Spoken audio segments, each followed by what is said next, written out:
దేవుని నామానికి వందనాలు. ఇసాకయ్య గారికి వందనాలు. మాది తిమ్మాపురం, కృష్ణా జిల్లా, ఏర్లపాడు మండలం. ఇలా ఆ అమ్మాయి వాళ్ళ అమ్మ అయితే ఫస్ట్ ఈ అమ్మాయి పుట్టింది. ఈ అమ్మాయి పుట్టాక 2 అబార్షన్లు అయినాయి. 2 అబార్షన్లు అయ్యాక మళ్ళీ నీళ్ళు వేసుకుంది.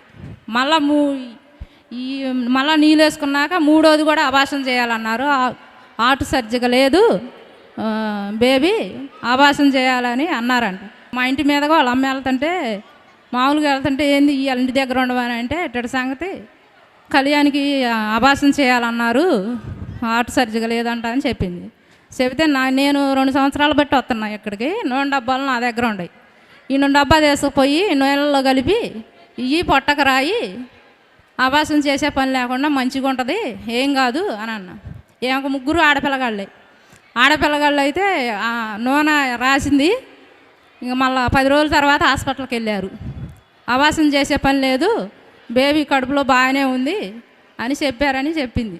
చెప్తే మళ్ళీ ఏం చేసా నేను, నీకు 3 ఆడపిల్లగాళ్ళే, ఫస్ట్ అమ్మాయి పుట్టింది, మళ్ళీ అమ్మాయి పుట్టిద్దేమో, ఇసాకయ్య గారి కాడికి రా, నీకు మనవడు పుడతాడు, 7 నెలలు రా అన్న. అంటే పుడతాడా అన్నది. పుడతాడా అన్న. గ్యారెంటీ అంటే గ్యారెంటీ అన్న అని నమ్మకం మీద వచ్చింది. 7 నెలలు పూర్తయినాయి.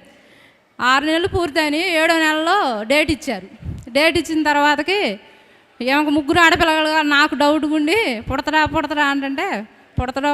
సరే దేవా, డేట్ ఇచ్చారు ఆ అమ్మాయికి, నేను చెబితే తీసుకొచ్చింది, నేను 2 డబ్బాలు ఇచ్చా. అయ్యగారికి వచ్చేది కూడా 6 నెలలు కాయలు అయ్యి 2 డబ్బాలు ఇప్పించా, మగపిల్లగాడు పుట్టాలి, డేట్ ఇచ్చారని నేను ప్రార్థన చేసి అయ్యగారికి కూడా మళ్ళీ 7వ నెలలో కూడా చెప్పింది అబ్బాయి పుట్టాలని. ఎత్తుకొని వచ్చి సాక్ష్యం చెబుతూ అన్నాడు అయ్యగారు. అన్న రీతిగా అబ్బాయి పుట్టిండు, ఎత్తుకొని వచ్చి సాక్ష్యం చెబుతుంది. ఈ చిన్ని సాక్ష్యం దేవుడు దీవించును గాక. ఆమేన్.